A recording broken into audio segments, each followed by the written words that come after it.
Olá, caros ilustres, sejam muito bem-vindos mais uma vez ao nosso canal Apenas de Direito. Hoje trouxemos um conteúdo muito importante relativamente ao direito privado. Dentro do direito privado, o conteúdo a ser abordado é relativamente ao contrato de mútuo, consagrado nos termos do artigo 1142 do nosso Código Civil. No entanto, o contrato de mútuo também é visto como um contrato de empréstimo. O contrato de empréstimo é um contrato real. Por que é um contrato real? Porque depende da entrega da coisa e esta coisa é fungível. Ou seja, o contrato de mútuo, por ser dependente da entrega da coisa fungível, esta coisa fungível deve ser equivalente.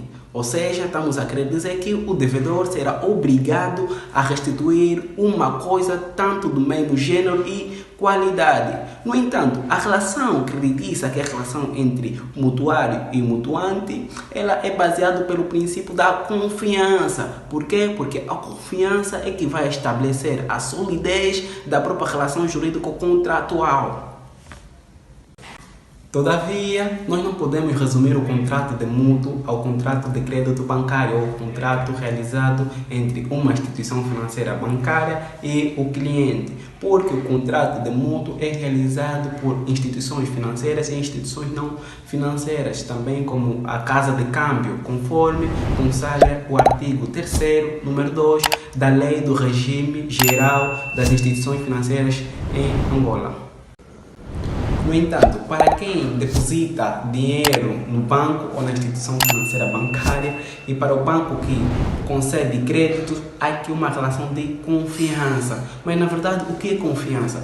Nós entendemos, eu entendo que a confiança é o resultado da garantia, porque, na verdade, o banco não vai conceder crédito sem que haja uma garantia, seja ela patrimonial ou pessoal. No entanto, como afigura o professor Vencilão Andrade no seu livro Alterações das Circunstâncias no Contrato de Crédito Bancário, ele traz essa figura como bona fides. Bona fides é o princípio da confiança.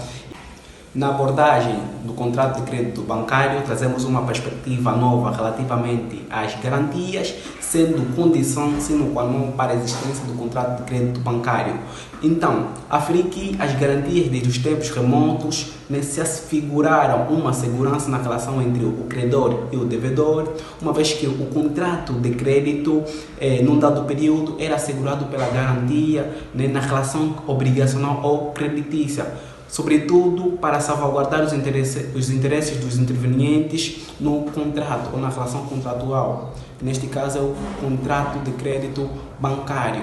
No entanto, na medida em que os bancos autorizavam ou concedessem créditos bancários, era necessário com que os clientes apresentassem um conjunto de garantias reais ou patrimoniais. As garantias reais nós sabemos que incidem sobre as coisas, as garantias pessoais estamos a falar propriamente da fiança, do fiador como pessoa responsável, neste caso responsabilidade solidária, que vai se apresentar aí e vai ter que aceitar o conteúdo do contrato celebrado entre o credor e o devedor.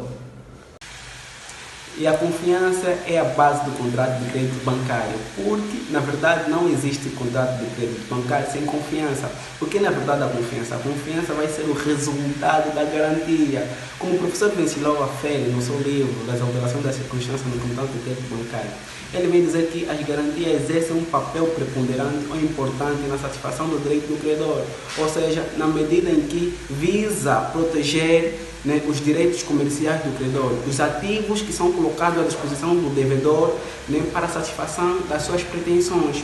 Ou seja, essas garantias o banco coloca na medida em que, caso o devedor não cumpra com o disposto no artigo 406, que diz, de facto, o contrato deve ser pontualmente cumprido nos termos em que é celebrado, caso não cumpra, o credor tem como penhorar esses bens, conforme também diz ou consagra o artigo 601 do nosso Código Civil, relativamente às garantias patrimoniais.